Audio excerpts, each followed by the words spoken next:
युग की गंगोत्री से बही ज्ञान की धारा है। हम युग का निर्माण करेंगे, यह संकल्प हमारा है।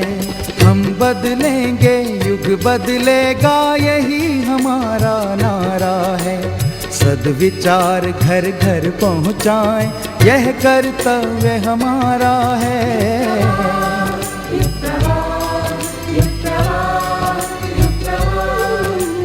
चलो बढ़ें, कुछ अच्छा करने, युग ने हमें पुकारा है। धरती स्वर्ग बनाएंगे, ये शुभ संकल्प हमारा है।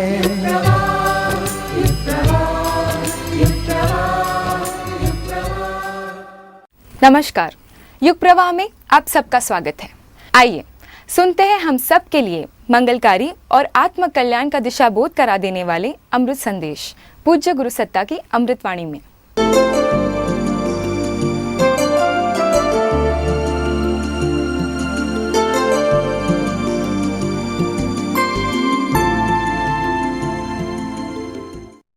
आप 5 मिनट ये साधना करिए बैठ करके कि हम घर से चले, शांति कुंज हम पहुँचे और पहुँच करके हम ऊपर गए।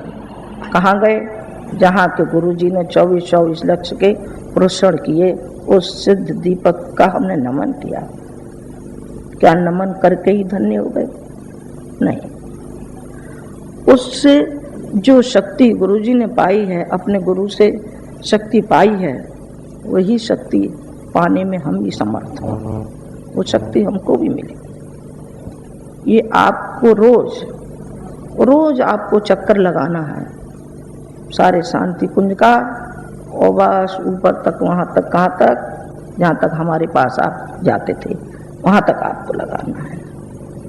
क्यों साहब, ऐसा क्यों आप कह रहे हैं? इसलिए कह रहे हैं कि आपको वो लक्ष्य याद बना रहेगा, वो उद्देश्य याद बना रहेगा, जिसके लिए हम आपको समय समय पर झकझोरते रहते हैं, समय समय पर हम आवाज़ उठाते रहते हैं और आपके द्वारा हम कुछ कराना चाहते हैं, आपको कुछ ऊंचा उठाना चाहते हैं। भावनाएं न मालूम कहाँ सो गई, सिद्धांत जाने कहाँ चले गए। व्यक्ति पाषाण हो गया है, भावहीन हो गया है। भावनाएं हैं कहीं? भावनाएं नहीं। भगवान के प्रति, भगवान की उपासना तो करते हैं, लेकिन वहाँ भी हमारा स्वार्थ चलता है, मिलावट चलती है। ऐसे हर चीज़ में मिलावट है, भगवान की भक्ति में भी मिलावट है। वहाँ भी हमारा स्वार्थ टकराता है, वहाँ भी हम अपने स्वार्थ के लिए ये करते हैं, भगवान हमको बेटा दे दो, बेटी दे दो, जो कुछ भी हो वो दे दो। क्या आप भी कुछ देंगे क्या?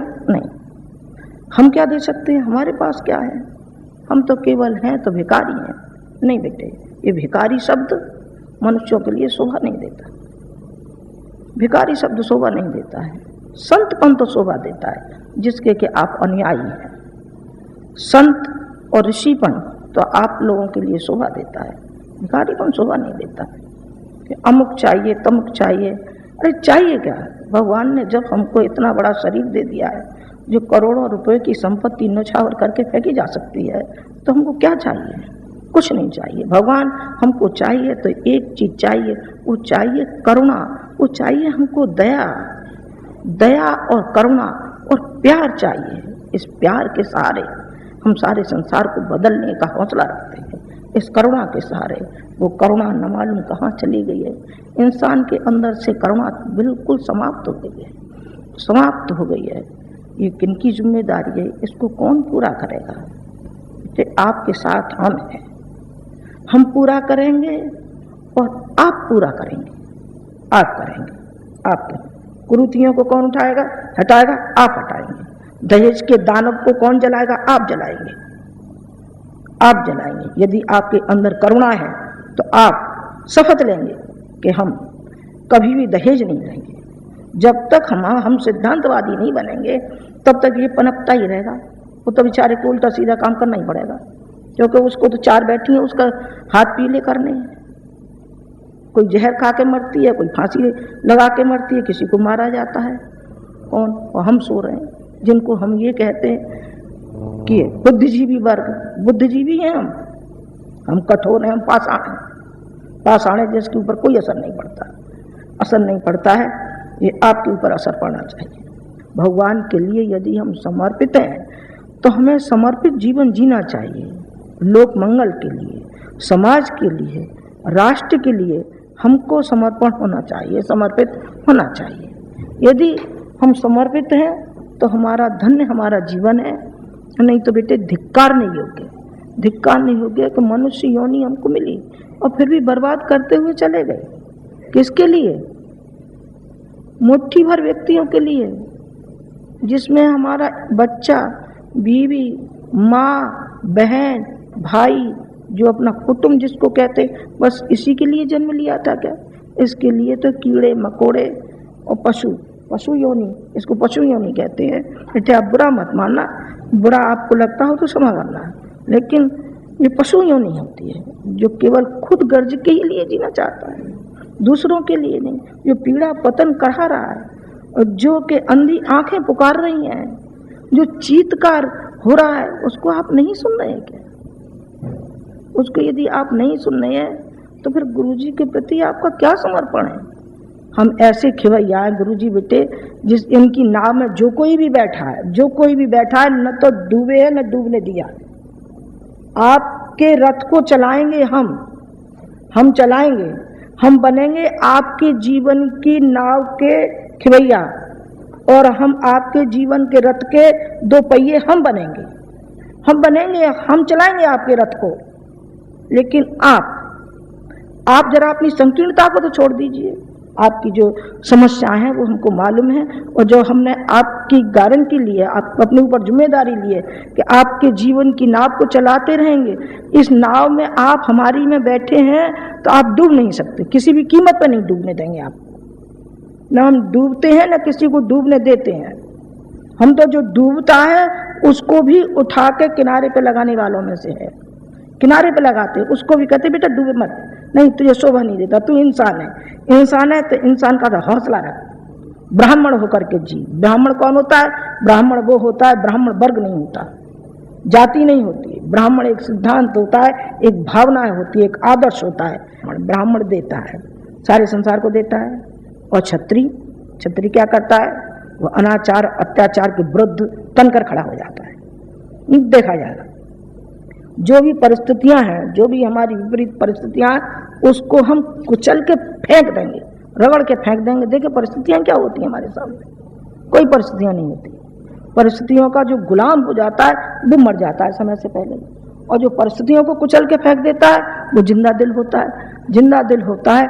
आप सूरवीरों की तरीके से जिंदगी जिए, जैसे एक क्षत्रिय जीता है, क्षत्रिय संग्राम में आगे आगे चलता है। और जो भगोड़ा होता है, जो पीठ दिखा के चलता है, वो भगोड़ा कहलाता है, उसका कोर्ट मार्शल करते हैं। और जो आगे आगे चलता है वो शहीद होता है, मरता है तो क्या शहीद होता है? शहीद होता है। अच्छे कार्य के लिए हमें अपनी जान भी देनी पड़े तब भी हम देंगे। जो व्यक्ति हमें हाड़ मांस का दिखाई तो पड़ता है, लेकिन उसके अंदर जो हम देवत्व का उदय चाहते हैं, हम जो चाहते हैं कि इंसान में देवत्व का उदय, हर इंसान में देवत्व का उदय होना चाहिए। ये आप घर घर जाइए, घर घर जाइए और उस देवत्व को, जो देवत्व सो गया है, जो देवता सो गया है, जो हमारा भगवान सो गया है, जो हमारे जीवात्मा में समाया हुआ भगवान आज सो गया, हम उसे पुनः उठाने के लिए कोशिश करें तो एक न एक दिन हमारा भगवान जाग जाएगा, हमारा पुरुषार्थ जाग जाएगा। और जहाँ हमारा पुरुषार्थ होगा, जहाँ हमारी भावनाएं होंगी, जहाँ हमारी निष्ठा होगी और जहाँ हमारी श्रद्धा होगी, तो बेटे हाँ, तो यानी क्या हम कर सकते हैं? आप भी यही करिए कि यहाँ से जा कर के एक नई चेतना लेके जाइए, नई उमंग लेकर जाइए, नया उत्साह लेकर के जाइए, और मानव के भीतर वो आग फूंकिए कि बस आनंद आ जाए।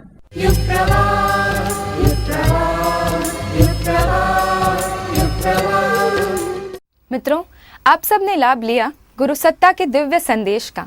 अब हम आपको झांकी दिखाते हैं उस सत्ता को साकार होते दिव्य सपनों की। जिसको उन्होंने नाम दिया है मनुष्य में देवत्व का उदय और धरती पर स्वर्ग का अवतरण। आइए देखते हैं गायत्री साधकों द्वारा उनके सपनों को साकार करती ये अपूर्व भूमिकाएं जागृति के अग्निकण में।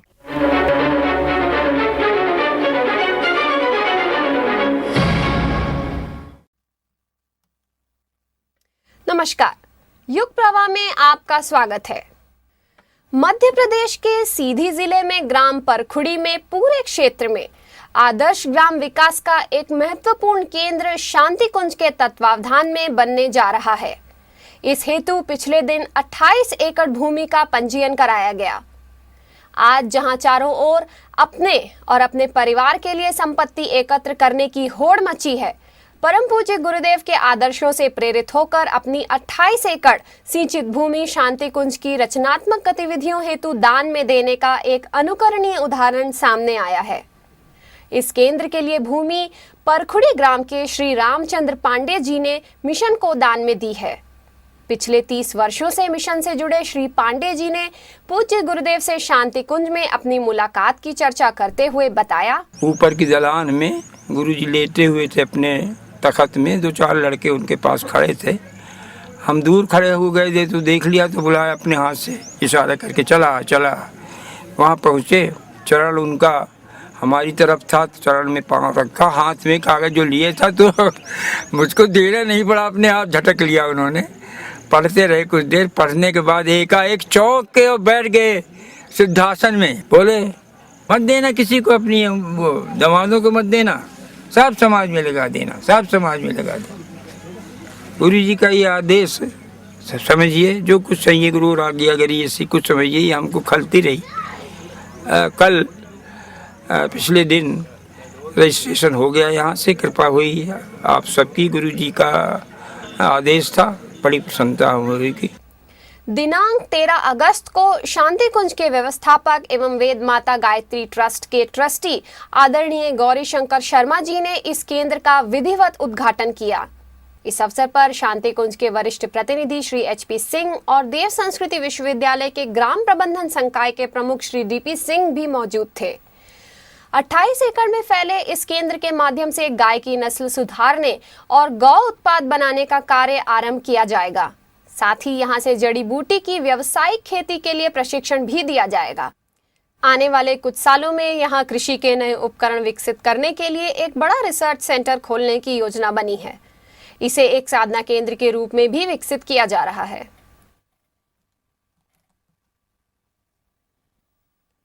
हॉलीवुड शहर लॉस एंजलिस के एनाहेम सिटी में निर्मित गायत्री चेतना केंद्र की प्राण प्रतिष्ठा 10 जुलाई 2010 को शांति कुंज प्रतिनिधियों द्वारा संपन्न हुई। यह अमेरिका में प्रतिष्ठित तीसरा गायत्री चेतना केंद्र है, जिसमें 5 फीट ऊंची गायत्री माता की प्रतिमा प्रतिष्ठित की गई है। 108 कुंडीय गायत्री महायज्ञ के साथ आयोजित इस कार्यक्रम को संपन्न कराने शांति कुंज प्रतिनिधिगण पहुंचे।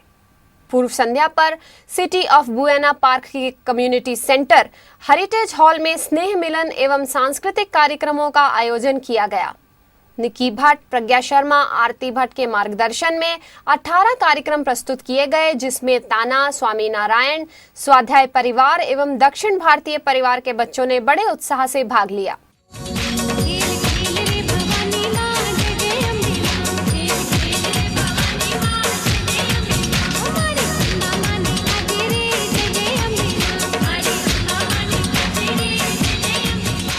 इन कार्यक्रमों के माध्यम से गायत्री चेतना की गतिविधियों पर भी प्रकाश डाला गया।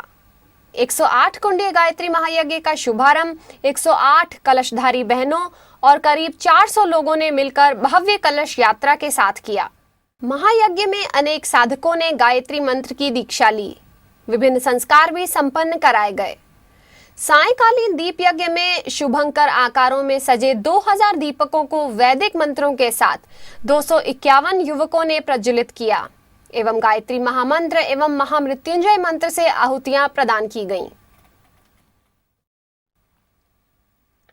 दुर्गापुर, पश्चिम बंगाल में सेंट्रल रिजर्व पुलिस फोर्स का एक विशेष 3 दिवसीय शिविर आयोजित हुआ, जिसमें 150 पुलिस कर्मियों ने भाग लिया। इस शिविर में देव संस्कृति विश्वविद्यालय के छात्र छात्राओं द्वारा शारीरिक मानसिक स्वास्थ्य के साथ साथ परिवार प्रबंधन एवं समय प्रबंधन पर विशेष प्रशिक्षण दिया गया। इस अवसर पर शिविर में डीआईजी तथा कई सीनियर ऑफिसर्स मौजूद थे। पंचकुंडीय गायत्री महायज्ञ के साथ शिविर का समापन हुआ, जिसमें सभी प्रतिभागियों ने आहुतियां डाली। युग शक्ति गायत्री परिवार ट्रस्ट नारायणपुरा द्वारा आयोजित गुरु पूर्णिमा महोत्सव ईश्वर भवन नवरंगपुरा में हर्षोल्लास के साथ मनाया गया। महोत्सव में आयोजित गायत्री महायज्ञ में प्रतिभागियों ने वैदिक मंत्रों के साथ आहुतियां डाली। सत्यनारायण व्रत कथा आयोजन में कथा का श्रवण किया गया। दीप महायज्ञ भी बड़ा ही प्रभावशाली रहा। इस अवसर पर संस्था द्वारा 192 कुदरती उपचार रोग निदान कैंप लगाया गया, जिसमें सैकड़ों मरीजों को निशुल्क चिकित्सा परामर्श दिया गया। रणभूमि राजस्थान ने हमेशा से रणबांकुरों को जन्म दिया है। सेवा के क्षेत्र में अग्रसर रहने वाला राजस्थान की भूमि पर लॉयंस क्लब अंतर्राष्ट्रीय का प्रांतीय पद स्थापना समारोह सुखड़िया रंगमंच सभागार में संपन्न हुआ। इस कार्यक्रम की अध्यक्षता करते हुए श्रद्धेय डॉक्टर प्रणव पंड्या जी ने सेवा धर्म की आवश्यकता पर विशेष मार्गदर्शन दिया। मित्रों, सबसे ज्यादा जरूरी है हम आदमी बने, हम मनुष्य बने। मनुष्य बनने का अर्थ है हमें मनुष्य की सारी कमजोरियां जो मालूम है उनसे बचें और हम सही अर्थों में मनुष्यता को अपने जीवन में उतारने का प्रयास करें। एक व्यक्ति को अच्छा बना दीजिए, एक व्यक्ति को सही बना दीजिए। पहला अपने आप को, दूसरा अपने साथी को। स्वावलंबी बनाइए, अपने पैरों पे खड़ा कीजिए। अगर आपने एक व्यक्ति को कर दिया तो उसके पुण्य आपको मिलेंगे। पहले अपने आप को, फिर अपने एक साथी को। यदि आपने 10 को कर दिया तो 10 गुना पुण्य मिलेगा। यदि आपने 100 को कर दिया तो 100 गुना पुण्य मिलेगा। इस अवसर पर संयोजक कमलेश जैन, कुणावत तथा वीके लाड़िया आदि अनेक गणमान्य लॉयंस उपस्थित थे।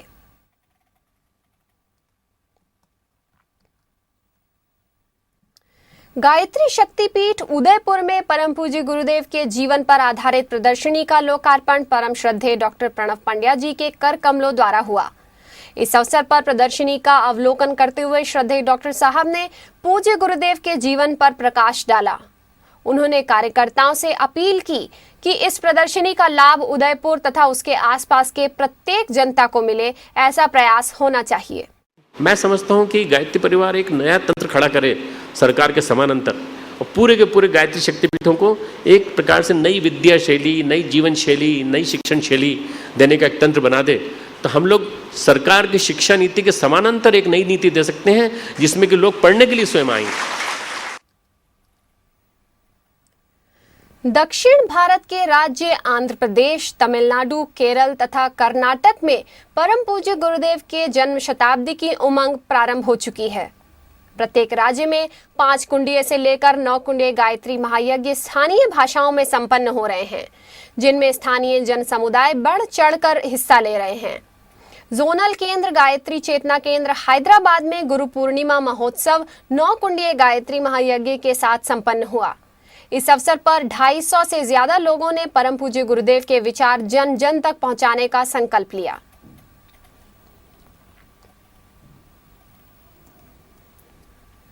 आंध्र प्रदेश के प्रमुख औद्योगिक घराना Ashwini homeo and Ayurvedic limited के श्री अनिल राव तथा उनके पिता श्री अश्विनी सुब्बा राव ने परम पूज्य गुरुदेव की जन्म शताब्दी के उपलक्ष्य में 5 लाख गायत्री मंत्र लेखन पुस्तिका निशुल्क बांटने की पहल की है। उन्होंने अपनी अश्विन हेयर ऑयल प्रोडक्ट की एक बोतल के साथ एक मंत्र लेखन पुस्तिका निशुल्क देने की योजना बनाई।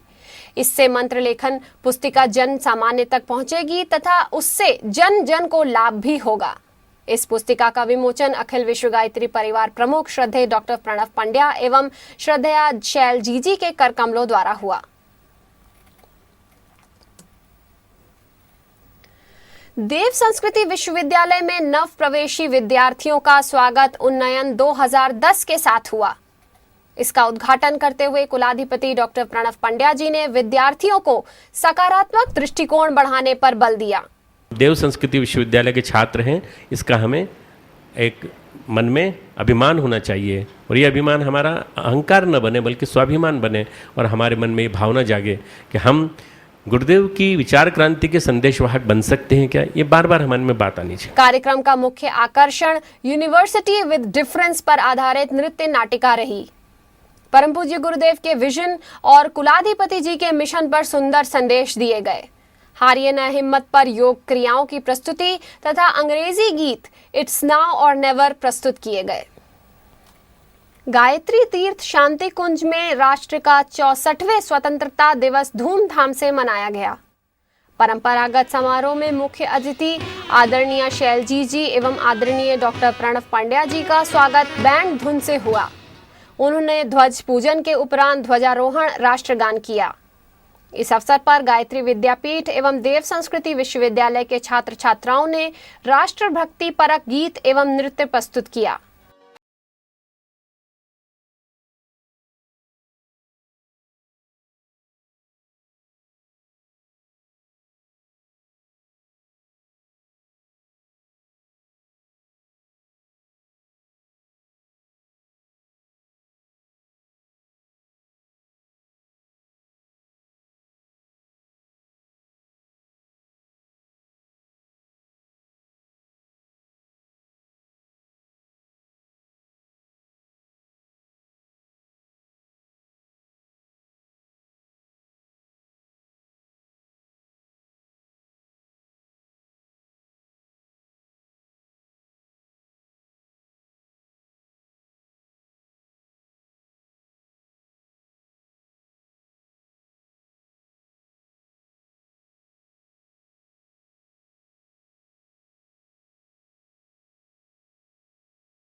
इसके पश्चात देव संस्कृति विश्वविद्यालय में भी रंगारंग कार्यक्रम के साथ ध्वजारोहण संपन्न हुआ। इस अवसर पर कुलाधिपति आदरणीय डॉक्टर प्रणव पांड्या जी ने आजादी में शहीद हुए शूरमाओं को याद करते हुए आज की स्थिति पर प्रकाश डाला एवं आजादी का अर्थ समझने और उसे सुरक्षित रखने पर विशेष बल दिया। जो साहस करता है, जो हिम्मत करता है, जो गलता है, वही आगे बढ़ पाता है। और जो किसी की छाया में आने को, शरण में लेने को, शरण में बैठने को और उसके माध्यम से ऊंचा उठने की कोशिश करता है तो वो नहीं ऊंचा उठ पाता। अपना अंदर का साहस, अपने अंदर की कुव्वत, अपने अंदर की आत्मशक्ति को पहचानिए। उस आत्मशक्ति को पहचान करके असंभव से असंभव कार्य को कर दिखाने की सामर्थ्य मन में पैदा कीजिए। यही वास्तव में आज की आज़ादी का संदेश है कि हम अपने आप को समझें, अपने आप को पहचानें और अपने आप को पहचान करके हमारे अंदर जो शक्ति छिपी पड़ी है, जो आध्यात्मिक ताकत, रूहानी ताकत हमारे अंदर भरी पड़ी है, उसी के माध्यम से हम आज़ादी ला सकते हैं। सायकाल शांति कुंज के मुख्य सभागार में शौर्य जागरण कवि सम्मेलन का आयोजन किया गया, जिसमें कवि श्री शचीन्द्र भटनागर जी के अलावा अनेक उदयमान कवियों ने अपनी अपनी कविता का पठन किया। हमें व्यक्तित्व गढ़ने की कोई टकसाल ना मिलती, हमें व्यक्तित्व गढ़ने की कोई टकसाल ना मिलती, अगर गुरुदेव का हरिद्वार में आंगन नहीं होता, अगर श्री राम का हरिद्वार में आंगन नहीं होता। इसी के साथ विभिन्न सांस्कृतिक कार्यक्रम का भी प्रदर्शन किया गया।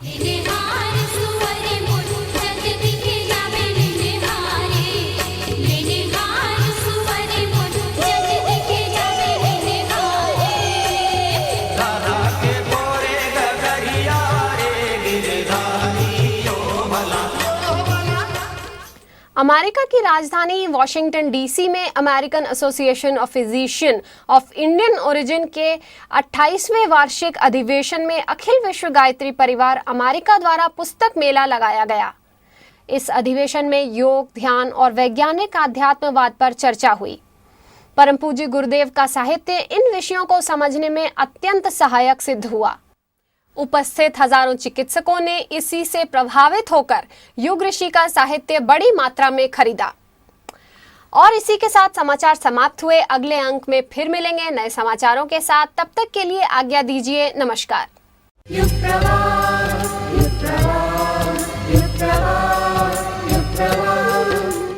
एक कवि ने कहा है, देखना जब ना आता था तो आंखों ने सिर्फ अंधेरा देखा, और दिखाने वाला मिल गया तो पल में होता सवेरा देखा। यह कथन किसी शायर या कवि का भले ही हो, पर यह शायरी कविता नहीं, एक गायत्री साधक का प्रत्यक्ष अनुभव है, जो उन्हें गायत्री के परम सिद्ध पंडित श्री राम शर्मा आचार्य जी के विशेष कृपा से प्राप्त हुआ है। आइए आपको सुनाते हैं उन्हीं की जुबानी। अखंड मंडलाकारं व्याप्तं येन चराचरं तत्पदं दर्शितं येन तस्मै श्री गुरुवे नमः। गायत्री नगर ग्वालियर की शक्तिपीठ की भूमिका पूजन 3 फरवरी 68 को करके 15 फरवरी 1969 को पूज्य गुरुदेव ने इसकी मूर्ति की प्राण प्रतिष्ठा की। उसके पश्चात चैत्र की नवरात्रि में हम 3 व्यक्ति इस शक्तिपीठ पर अनुष्ठान कर रहे थे। अनुष्ठान के अंतिम दिन भाई गर्ग साहब जो जमीन देने वाले थे स्नान करके आए और मंदिर के सामने लेट गए और मुझसे बोले कि भाई गुप्ता जी, मैं तो जाता हूँ, मेरे पीछे से मेरे बाल बच्चों की देखभाल आप करना। और इतना कह करके उनके प्राण पखेड़ी उड़ गए। मैं घबरा गया, गुरुजी से प्रार्थना की, कुछ कल काम नहीं की, लेकिन तत्काल एक विचार आया। मेरे पास 2400 तीर्थों का जलरज रखा हुआ था। मैंने पंचपात्री में उस जलरज को पानी डाल करके गायत्री मंत्र बोलकर गुरुजी का नाम लेकर उनके मुंह में डाल दिया।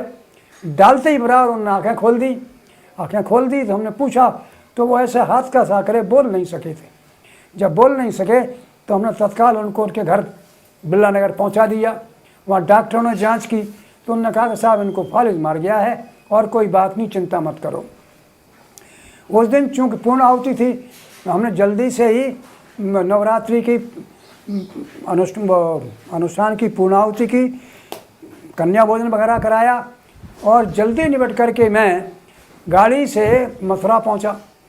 मथुरा पहुंचा तो जाके देखता क्या हूँ कि जैसे ही मैं रिक्शे से उतर के गुरुदेव के पास जाने वाला था, गुरुदेव मेरी प्रतीक्षा कर रहे थे।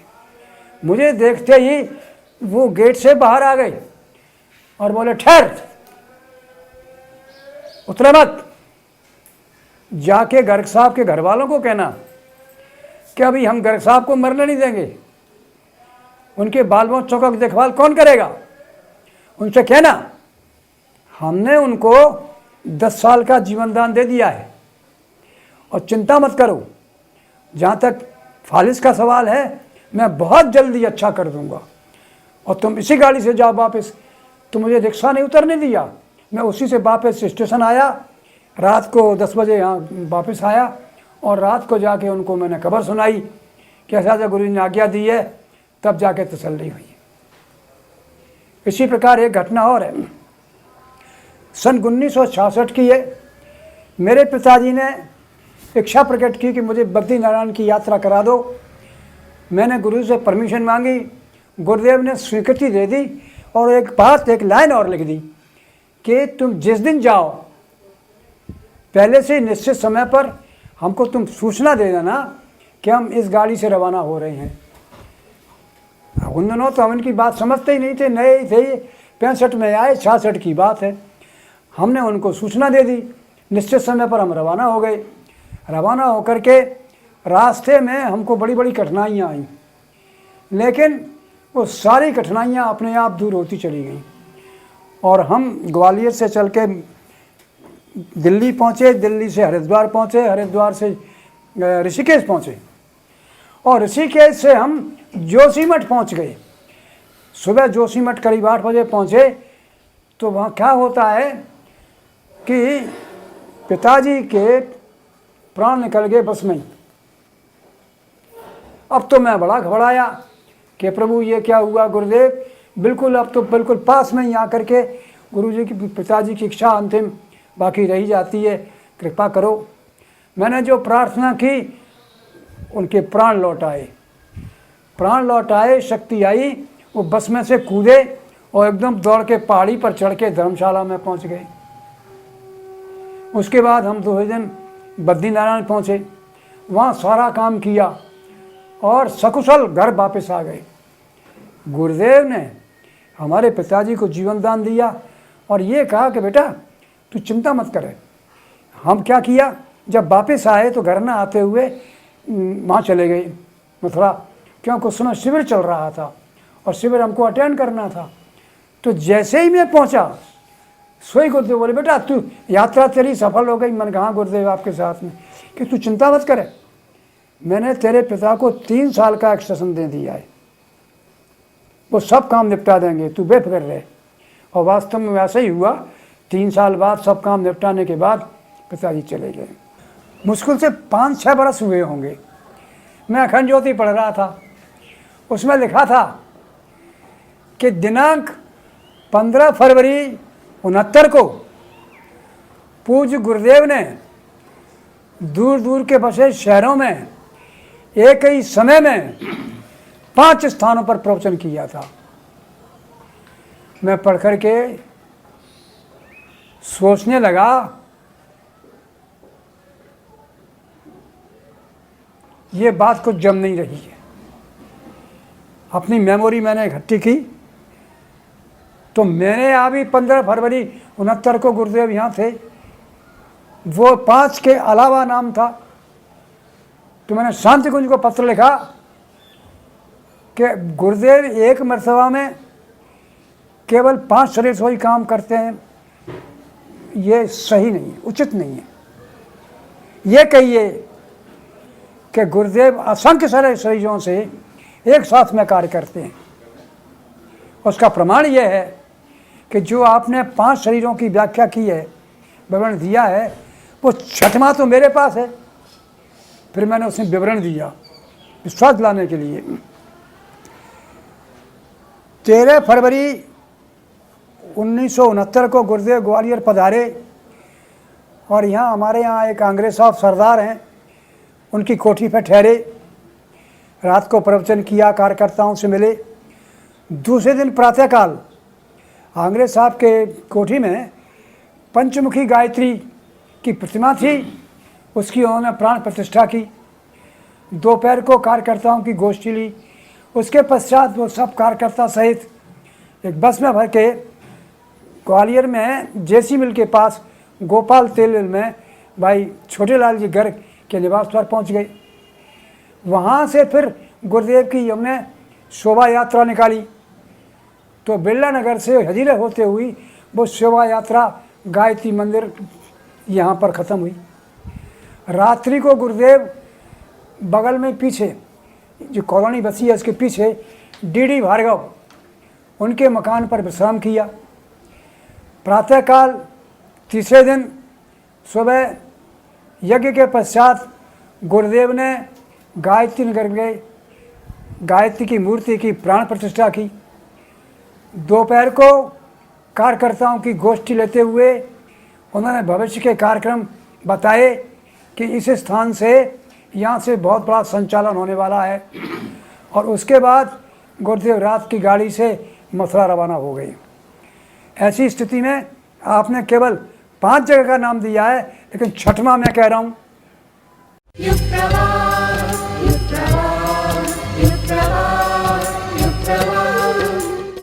व्यक्ति का जीवन संकल्पों का ही निराला खेल होता है। वास्तव में संकल्प के धनी ही कुछ कर पाते हैं। संकल्प के साथ संस्कार का अपना ही महत्व होता है। निजी कर्तव्यों, उत्तरदायित्वों के निर्वाह के अलावा समाज कल्याण और आत्म कल्याण के लिए भी कुछ करने का जब अवसर खड़ा हो, तब व्यक्ति सबके कल्याण में अपना कल्याण देखता है। हमारा समाज देने की परंपरा में विश्वास करता आ रहा है। आइए देखते हैं संस्कार परंपरा में ऐसे ही अवसर पर होने वाला एक महत्वपूर्ण संस्कार।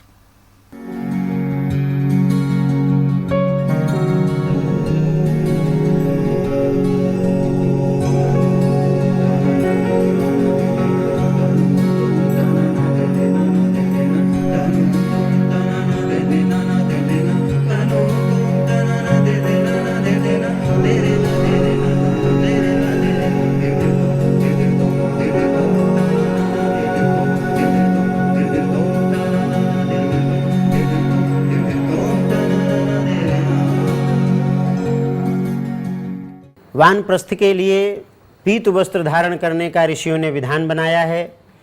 कम से कम उसको अपना यज्ञोपवीत, अधो वस्त्र धोती और ऊर्ध्व वस्त्र कुर्ता आदि को पीले रूप में रखना चाहिए। पीला रखने का क्या तात्पर्य है? पीला रंग ये वीरों, त्यागियों, परमार्थ परायणों का बाना है। आज से अब उनका जीवन ये त्यागियों, बलिदानियों के क्रम में चलने वाला है। उसका शुभारंभ हो रहा। अभी तक घर परिवार की सुख सुविधा भरी वातावरण में अच्छी परिस्थितियों में रहते थे। अब ऐसी परिस्थिति के लिए निकल रहे हैं कि न जाने क्या स्थिति कैसे आएगी, खाने पीने से लेकर रहने करने तक।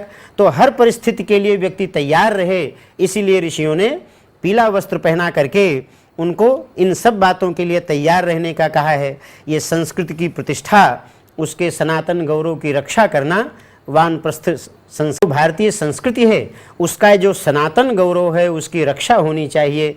और रक्षा ही नहीं, उसके गौरव और उसकी प्रतिष्ठा में निरंतर वृद्धि होनी चाहिए।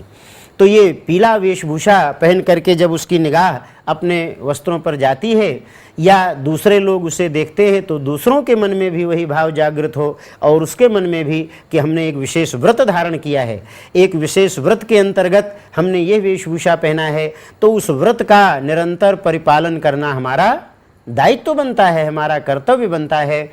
और अनवरत उसी कर्तव्य को ध्यान में रखकर, उसी व्रत को ध्यान में रख करके वानप्रस्थी का सारा जीवन क्रम चलता है। ओम सूर्यो मे चक्षुर्वातः प्राणोऽन्तरिक्षमात्मा पृथिवी शरीरम् अस्त्रितो नामाहमयमस्मि स आत्मानं निदधे द्यावा पृथिवीभ्यां गोपीठाय। जिन ऋषियों की संस्कृति का संवहन वो कर रहा है, जिन ऋषियों की संस्कृति का वो जन जन में प्रचार करना चाहता है, प्रचार करने के लिए प्रयत्नशील है, उन ऋषियों के विषय में भी एक आदर भाव उसके मन में जागृत हो। इसीलिए ऋषि पूजन का विधान है। ऋषियों के कार्यों, उनकी परंपरा का अभिनंदन करना और स्वयं को उसी मार्ग पर ले चलने का संकल्प उभारना, यह उद्देश्य है ऋषि पूजन का। तो देव मंच पर जब संस्कार होता है वानप्रस्थ का, तो उसमें ऋषियों का प्रतीक कुशा का एक समूह बनाकर रखते हैं अथवा नारियल रखते हैं, उसी को ऋषियों का प्रतीक मान करके उनका पूजन किया जाता है। वास्तविक भाव यही है कि ऋषियों के व्यक्तित्व और कृतित्व का पूजन किया जा रहा है। ऋषियों के बनाए हुए मार्ग पर हम आगे चलने वाले हैं, इसीलिए ऋषियों ने जो आदर्श बनाए थे उन आदर्शों से हमें तनिक भी डिगना नहीं है। उन्हीं आदर्शों पर चलते हुए अपने जीवन लक्ष्य तक आगे हमें बढ़ना है। तो ऋषि पूजन किया जाता है। ओम इमावेव गौतम भरद्वाजा वयमेव गौतमोऽयं भरद्वाज इमावेव विश्वामित्रजमदग्नि अयमेव विश्वामित्रोऽयं जमदग्निः इमावेव वसिष्ठकश्यपौ अयमेव वसिष्ठोऽयं कश्यपो वागेवात्रिर्वाचाह्यन्नमद्यते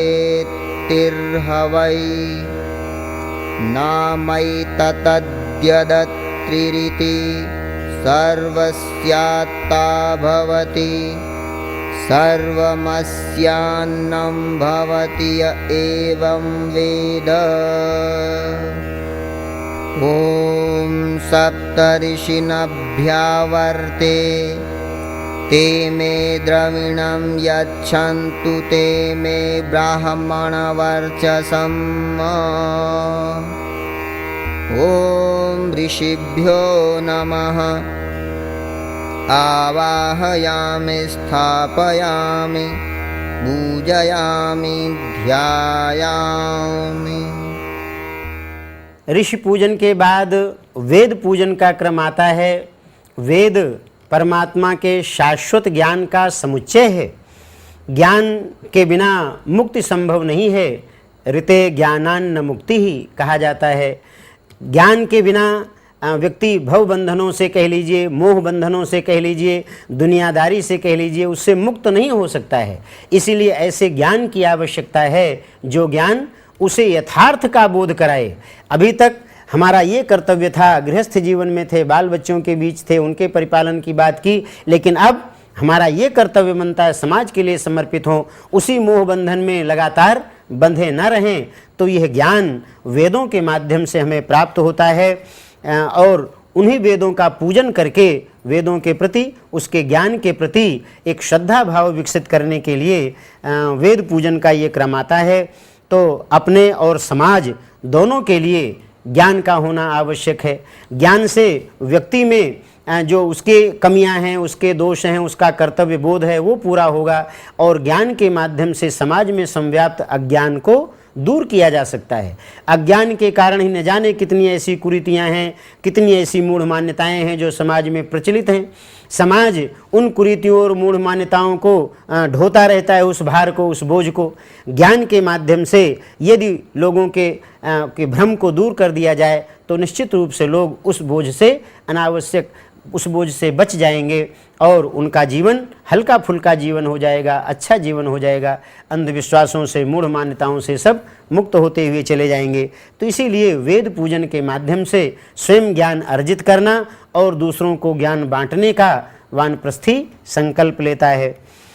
ॐ वेदोऽसि न त्वं देववेद देवेभ्यो वेदो भवस्तेन मह्यं वेदो भूयाः देवा गातु विदो गातुं वित्वा गातुमित मनसस्पत इमं देवयज्ञं स्वाहा वाते धाः। ॐ वेदपुरुषाय नमः। आवाहयामि स्थापयामि पूजयामि ध्यायामि। वानप्रस्थ संस्कार के समय यज्ञ पुरुष, यज्ञ भगवान का जो पूजन किया जाता है उसका तात्पर्य यही है कि यज्ञ की जो प्रेरणाएं हैं, यज्ञ जिस परमार्थ परायणता का संकेत करता है, परमार्थ परायणता का आदर्श जिसमें समाहित है, उस आदर्श को हम अपने जीवन में उतारें और अपने जीवन को परमार्थ परायण बनाएं, दूसरों के काम आने की स्थिति हमारी बने और धीरे धीरे हम दूसरों के लिए समर्पित होते चले जाएं। अपने लिए तो सभी लोग, पशु पक्षी और सभी प्राणी किसी तरह से अपने लिए जी लेते हैं, अपना पेट भर लेते हैं, लेकिन यदि वैसा ही मनुष्य भी करे, मनुष्य वहीं तक सीमित रह जाए तो फिर मनुष्य की गरिमा किस बात में है? मनुष्य की गरिमा इसी बात में है कि केवल अपने लिए नहीं, वो समाज के लिए भी कुछ करे। और यही संकल्प लेकर वानप्रस्थी समाज के लिए अपना कदम आगे बढ़ाता है और समाज में पहुंच करके अपने दायित्वों का निर्वाह, जो समाज के प्रति उसके दायित्व हैं, उसके निर्वाह की पूर्ति करता है। यज्ञ पुरुष, यज्ञ भगवान का पूजन इसी उद्देश्य के लिए उससे कराया जाता है। ॐ यज्ञेन यज्ञमयजन्त देवाः तानि धर्माणि प्रथमान्यासन् तेहनाकं महिमानः सचन्त यत्र पूर्वे साध्याः सन्ति देवाः। ॐ यज्ञपुरुषाय नमः। आवाहयामि स्थापयामि ध्यायामि। अगला क्रम व्रत धारण का है। उसको कुछ व्रत, जो ये व्रत अभी तक बताए गए, जो नियम अभी तक बताए गए, उन नियमों को धारण करने की बात आती है।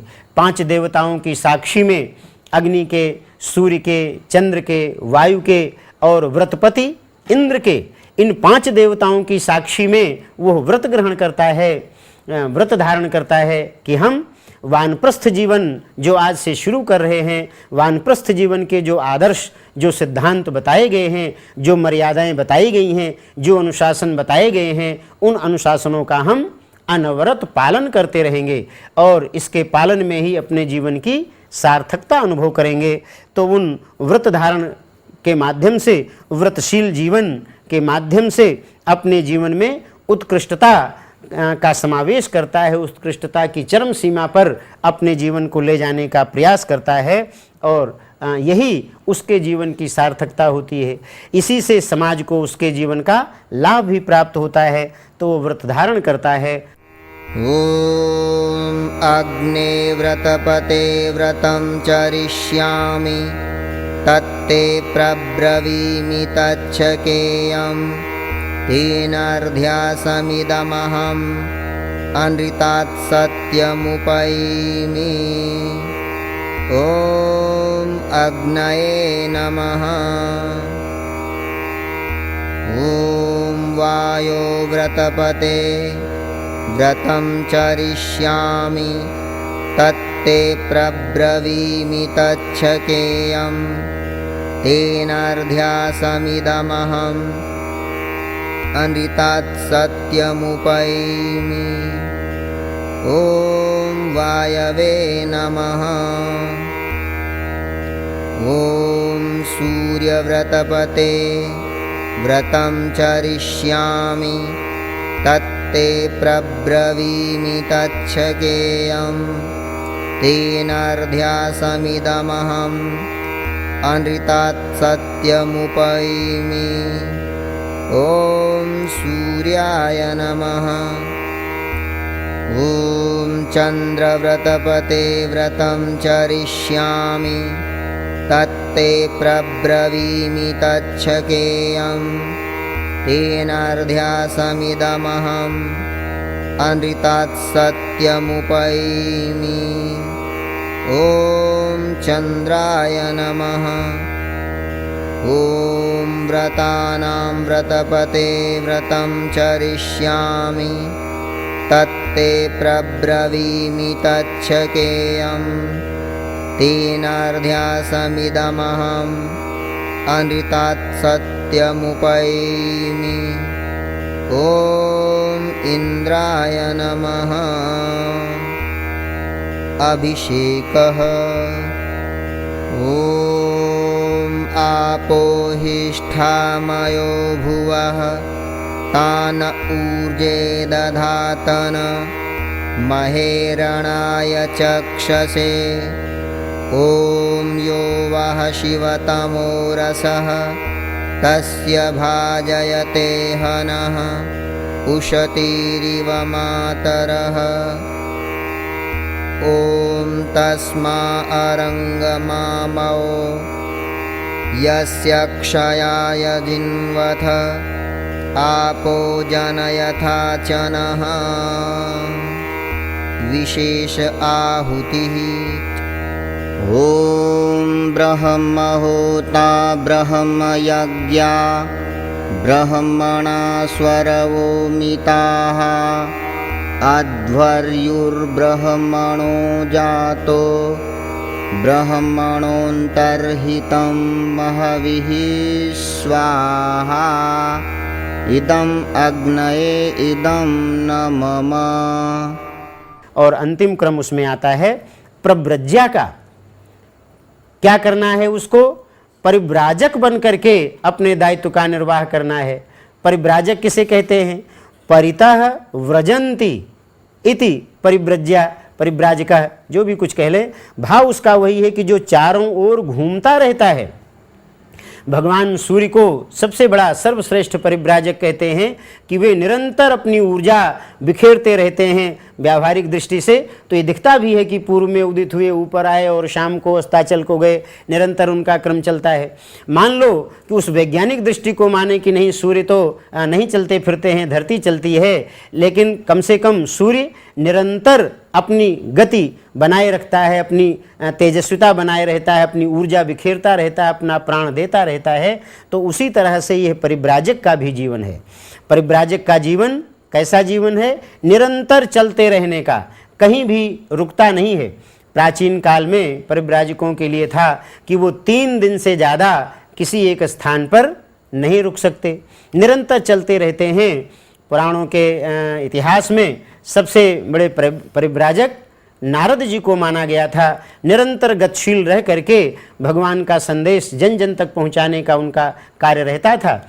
इसीलिए नारद जी का ऐसा जीवन है जो केवल सज्जनों को ही नहीं, दुर्जनों को भी, असुरों आतताइयों को भी, उनके वंश परिवार में भी उन्होंने ऐसी प्रेरणाएं भर दी कि वो भगवान के भक्त होते हुए चले गए। प्रहलाद का जीवन जो ऐसा श्रेष्ठ जीवन बना, उसकी प्रेरणा नारद जी ने ही दी थी उनको।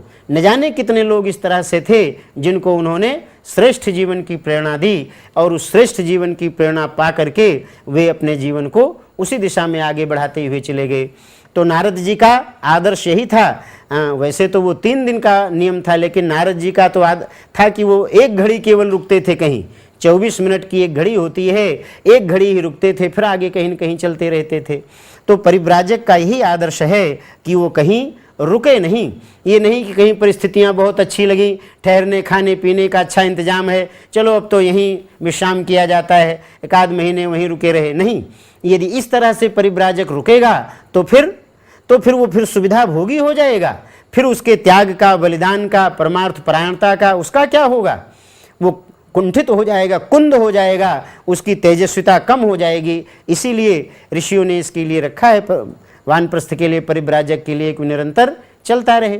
अब ये बात अलग है कि वर्तमान समय में परम पूज्य गुरुदेव ने उसका एक संस्कारित, एक परिशोधित रूप, परिवर्धित रूप दे दिया है, और जगह जगह गायत्री शक्तिपीठ बना दी है। और ये कहा है कि हमारे परिव्राजक जो निकलें वो गायत्री शक्तिपीठों पर आश्रय लेते हुए, गायत्री शक्तिपीठों पर कुछ दिन रुक करके उस क्षेत्र को आलोकित करते हुए फिर अगले क्रम पे बढ़ जाएं, अगले क्रम में बैठ जाएं। तो इस तरह से, क्योंकि आज का जीवन अब थोड़ा पहले से थोड़ा भिन्न जीवन हो चुका है, निरंतर चलते रहने से तो मुश्किल पड़ सकती है, तो इसलिए ये एक व्यवस्था बनाई गई।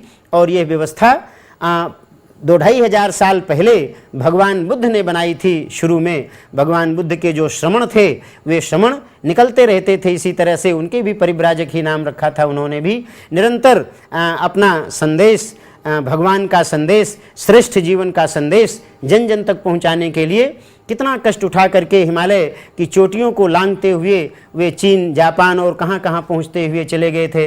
संघमित्रा और धर्मेंद्र ने किस तरह से सागर पार करके और लंका में जा करके भगवान बुद्ध का संदेश पहुँचाया था।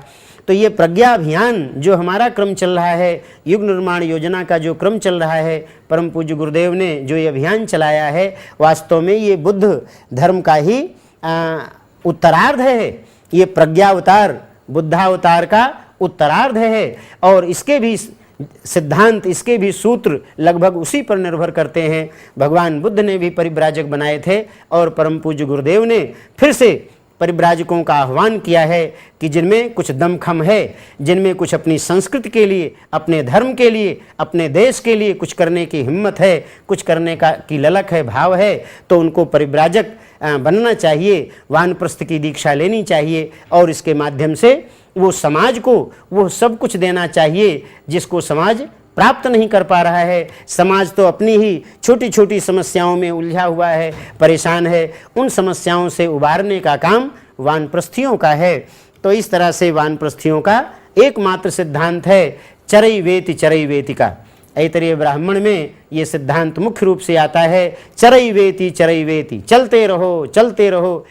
ओम नानाश्रान्ताय श्रीरस्ति इति रोहित शुश्रुम पापो नृषद्वरो जन इंद्र इच्चरतः सखा चरैवेति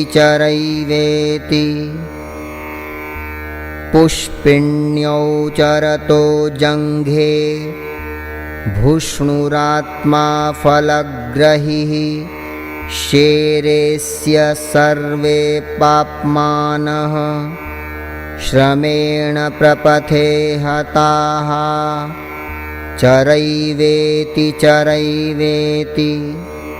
आस्ते भग आसीनस्य ऊर्ध्वस्तिष्ठति तिष्ठतः शेते निपद्यमानस्य चराति चरतो भगः चरैवेति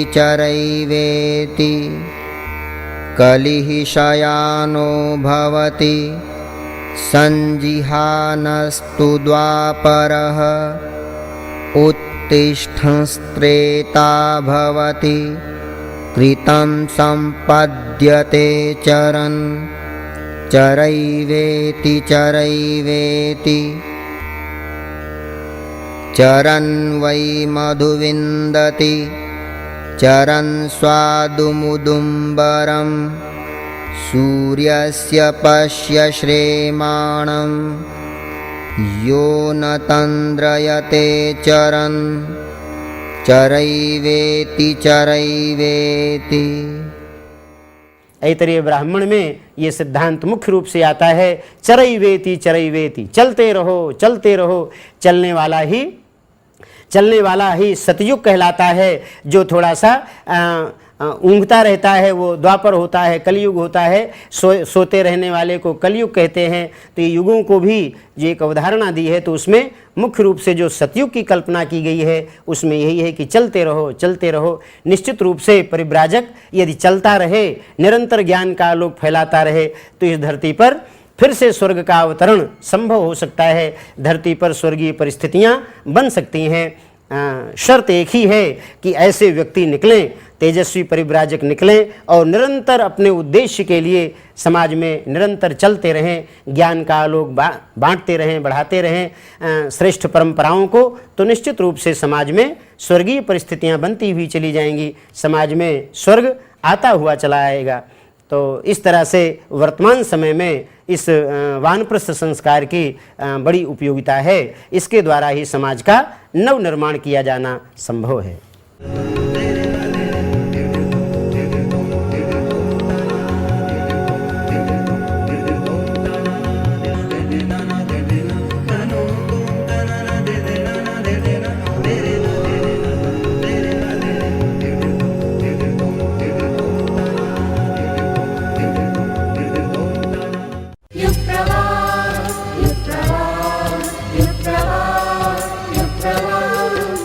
मानवीय वृत्तियों का प्रत्यावर्तन व जीवन परिवर्तन का शिक्षण सुगम भाषा में देने का एक प्रयास मंथन धारावाहिक के माध्यम से किया गया है। यह धारावाहिक पूज्यवर के विचारों पर आधारित कहानियों पर फिल्माया गया है। आइए देखते हैं इसकी अगली कड़ी।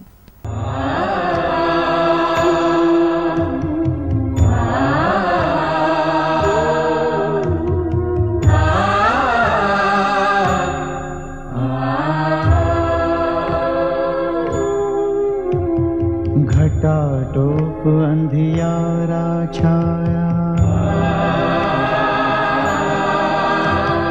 घटाटोप अंधियारा छाया, कुछ ना देखे सूझे ना, भटके मन की व्यथा घनेरी, कोई न समझे बूझे ना, कोई न समझे बूझे ना। घटाटोप अंधियारा छाया,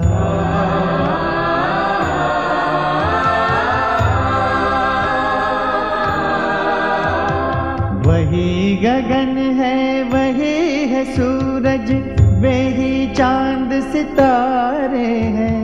बदल गया है सिर्फ मनुज ही, बदले रिश्ते सारे हैं। छिपी ज्ञान की कस्तूरी है, छिपी ज्ञान की कस्तूरी है, एक तुम्हारे ही मन में। मंथन करके पाओ उसको, सुगंध फैले जीवन में, सुगंध फैले जीवन में, सुगंध फैले जीवन में। मानव के कर्मों के फल दो ही रूपों में प्राप्त होते हैं, पाप और पुण्य। सभी तो पाप से बचकर पुण्यों का संचय करना चाहते हैं, पर पुण्य कर्मों का स्वरूप कैसा हो, पुण्य का तराजू ही इसका विश्लेषण कर सकता है कि किन कर्मों में पुण्य का भार कितना है।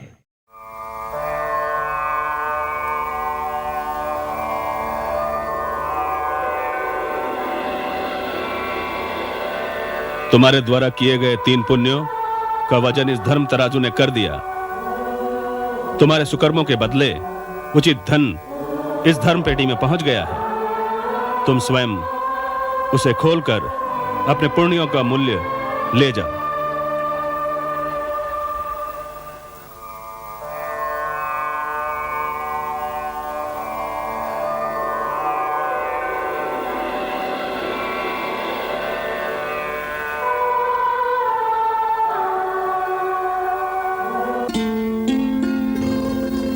बहुत घना जंगल है।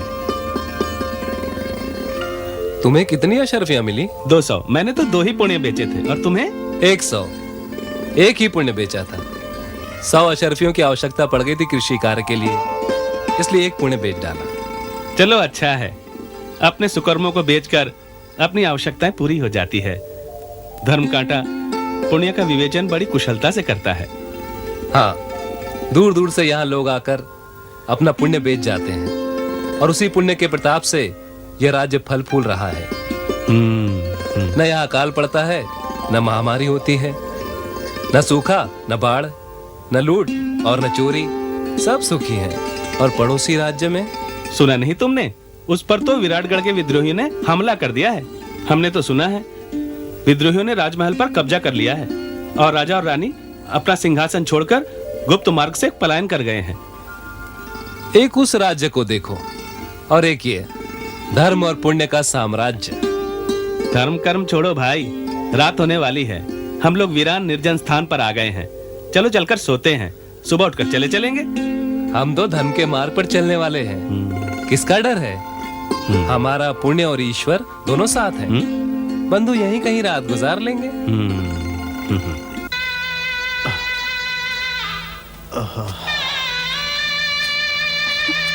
संभाल के।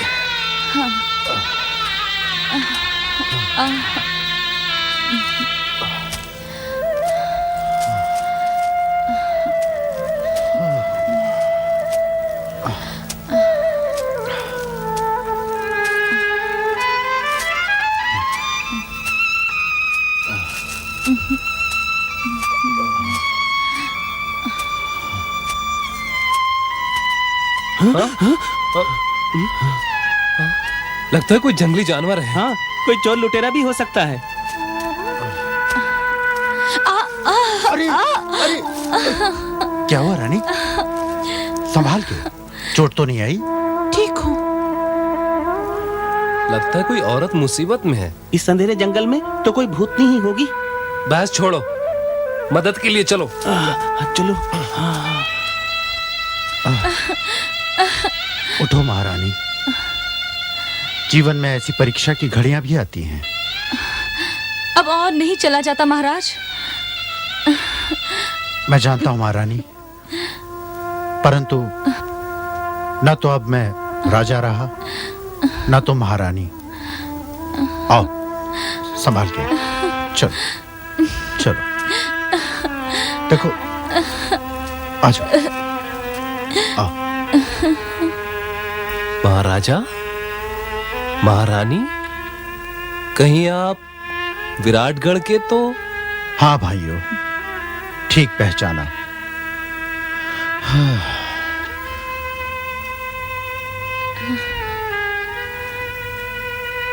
विद्रोहियों ने हमारे राज्य की सत्ता पलट दी, इसीलिए हमें राजमहल छोड़कर भागना पड़ा।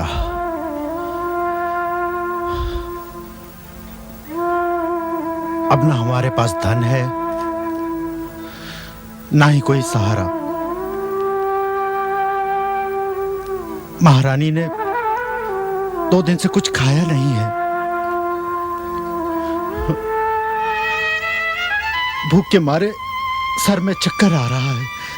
ऐसे बुरे समय में अपना सुकर्म और पुण्य ही काम आता है।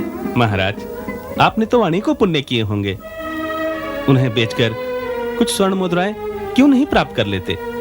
जब हम दोनों को धन की आवश्यकता आए जब दुख की घड़ी, विपद पड़ी हो आए जब दुख की घड़ी, विपद पड़ी हो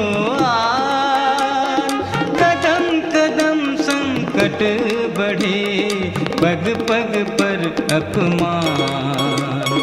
राजलक्ष्मी साम्राज्य की भटके दर दर जाए, चक्रवर्ती सम्राट भी भूखे रात बिताए।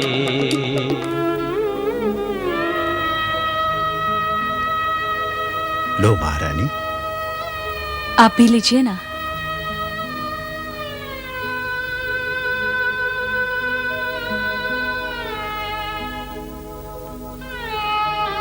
दे दो माई, भूखे को 2 रोटी दे दो माई।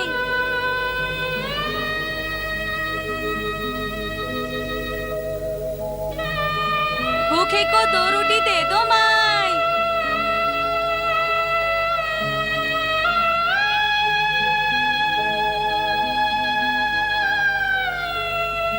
दो दिन से कुछ नहीं मिला, भगवान सब देख रहा है। भगवान के नाम पर मुझको कुछ दे दो माई।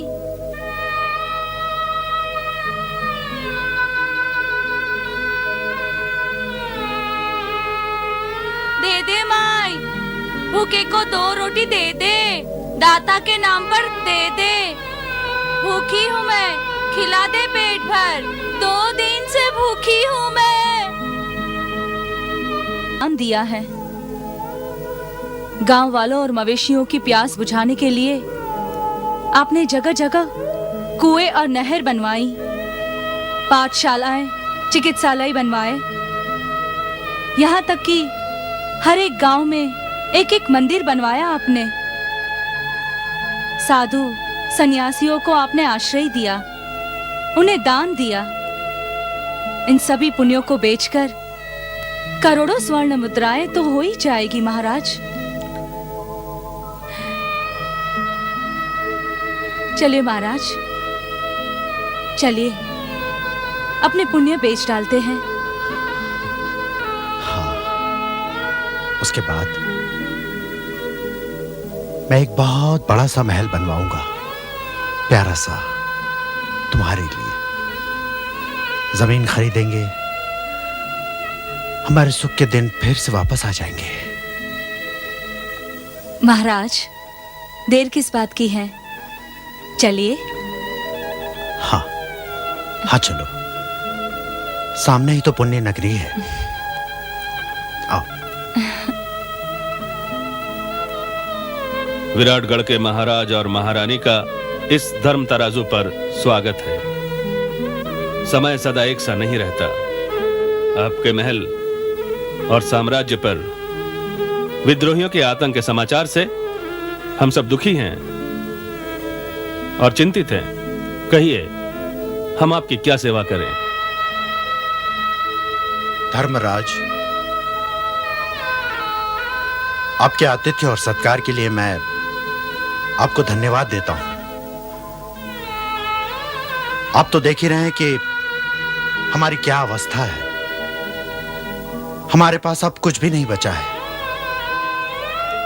इसीलिए हमने जो सारे जीवन पुण्य कमाए हैं, उसे हम धर्म के तराजू पर रखकर बेच देना चाहते हैं। और उससे जो धन प्राप्त होगा, उसे ही हम अपने जीवन यापन का साधन बनाएंगे। अवश्य, आप अपने एक एक पुण्य सोचकर इस पलड़े को स्पर्श करते जाए।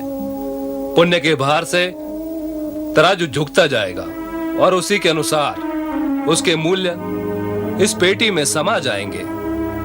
कोई संदेह है तो तपस्वी धर्माचार्य उसका निदान करेंगे। आचार्य जी, क्या आपका ये तराजू इनके सभी पुण्यों का मूल्य चुका सकता है? क्योंकि इन्होंने तो इतने सुकर्म किए हैं जिनका मूल्य चुकाते चुकाते आपके राज्य का खजाना ही खाली हो जाए। हे महारानी, इसका मूल्य तो स्वर्ग में धर्म के अध्यक्ष ही तय करते हैं। वे ही दैवी शक्ति से दिव्य पेटी में मूल्य रख जाते हैं। मेरी ईश्वर से प्रार्थना है कि जैसा आपने कहा वैसा ही हो, ताकि आप पुनः अपने राज्य की स्थापना कर सके। आइए महाराज, पुण्यों का विचार मन में करके तराजू के इस पलड़े को छूते जाए। 100 गौशाला बनवाकर गौ माता की सेवा का पुण्य।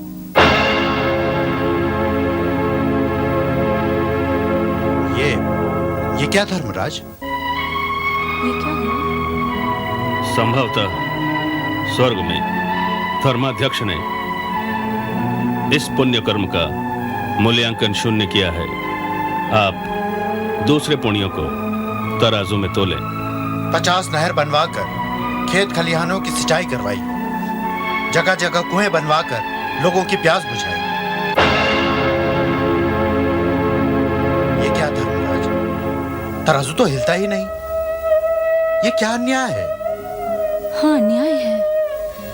क्षमा करें महाराज, इस धर्म तराजू ने अभी तक कोई अन्याय नहीं किया है। आप अपने दूसरे पुण्यों को इस तराजू में रखें। औषधालय बनवाए, मंदिरों का निर्माण करवाया, प्रतिदिन 108 ब्राह्मणों को भोजन, स्वर्णाभूषण, वस्त्र और दक्षिणा दी। उन सब पुण्यों का मूल्यांकन हो।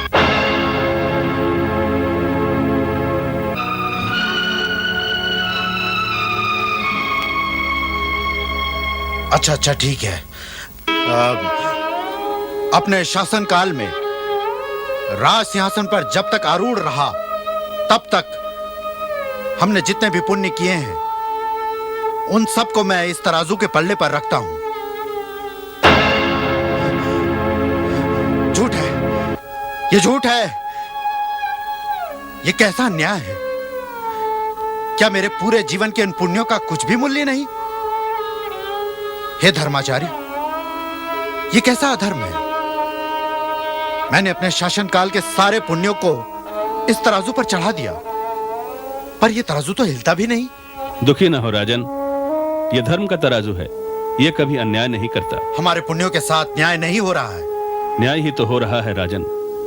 आपने गौशालाएं, औषधालय, नहर, कुएं बनवाए हैं। ये किसी राजा के लिए पुण्य नहीं बल्कि उसका कर्तव्य है।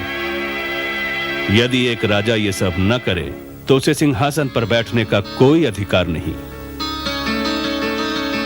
धर्मराज, प्रतिदिन 108 ब्राह्मणों को दान दिया था मैंने। हर गांव में मंदिरों का निर्माण करवाया था। वो तो आपका अहंकार था राजन, पुण्य नहीं। अपने शासनकाल के बाद, राज सिंहासन छूटने के बाद कोई अगर पुण्य है तो तराजू पर रखिए।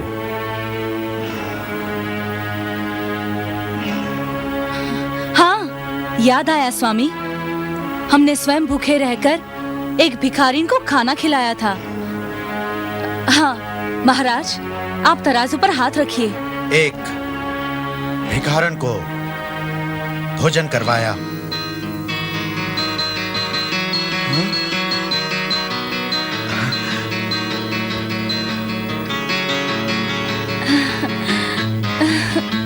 देखा महाराज, स्वयं कष्ट पाकर जो दूसरों की सेवा करता है बिना स्वार्थ अहंकार के, वही सत्कर्म पुण्य कहलाता है।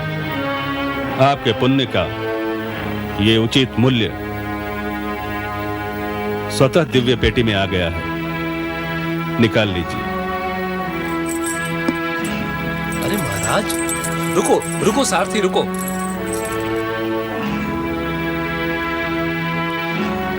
अरे महाराज की जय हो। महामंत्री आप? महाराज, हम आपको ढूंढते हुए यहाँ तक आए हैं। विराटगढ़ के विद्रोहियों ने आत्मसमर्पण कर दिया है। चलिए महाराज, चलिए महारानी, सारी प्रजा आपके पुनः राज्याभिषेक के लिए उत्सुक है। प्रणाम धर्माचारी। चलो रानी। जाओ राजन, और पुण्य और बल से शासन करो। आइए, बैठो रानी। विराजिए महाराज, विराजिए। चलो राजमहल की ओर चलो।